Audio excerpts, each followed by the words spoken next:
याद रखो, परीक्षित ने सुना है यह भागवत, और भारतवर्ष में अंतिम बार राम राज्य आया था परीक्षित के राज्य में।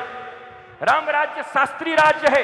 राम राज्य की परिभाषा एक ही है, जहां पर निःशुल्क और उत्तम शिक्षा सबके लिए हो, निःशुल्क और उत्तम चिकित्सा सबके लिए हो, निःशुल्क और उत्तम अविलंब न्याय सबके लिए हो।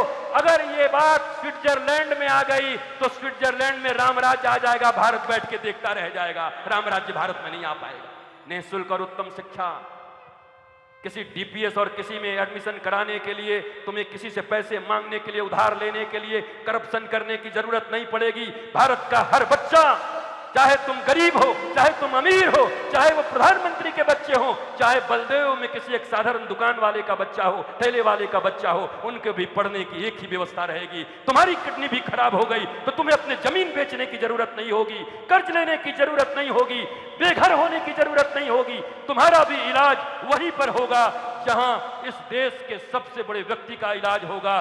492 साल के बाद विदेशी आक्रांताओं के द्वारा गिरा दिए गए राम मंदिर को, उसके न्याय होने में 492 साल लग जाते हैं। भारतवर्ष में नहीं भैया, निःशुल्क और अविलंब न्याय चाहिए, न्याय तुरंत हो, निःशुल्क हो। वो बड़े बड़े सुप्रीम कोर्ट के वकील जिनकी एक दिन की फीस 10-10 लाख रुपए है, तुम बताओ बलदेव वासियों, तुम में से कितनों के पास इतना पैसा है कि अगर तुम्हारे ऊपर कोई मुकदमा हो जाए तो 10 लाख रुपए सुप्रीम कोर्ट के वकील को देकर तुम जीतोगे?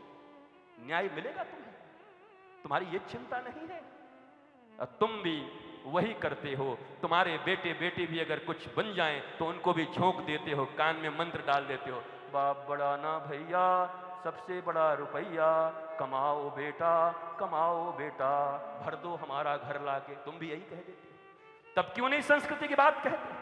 अरे हम भी तो किसी माँ के बेटे होंगे, हमारे भी तो पिता इस पृथ्वी पर होंगे, हमारा भी परिवार होगा।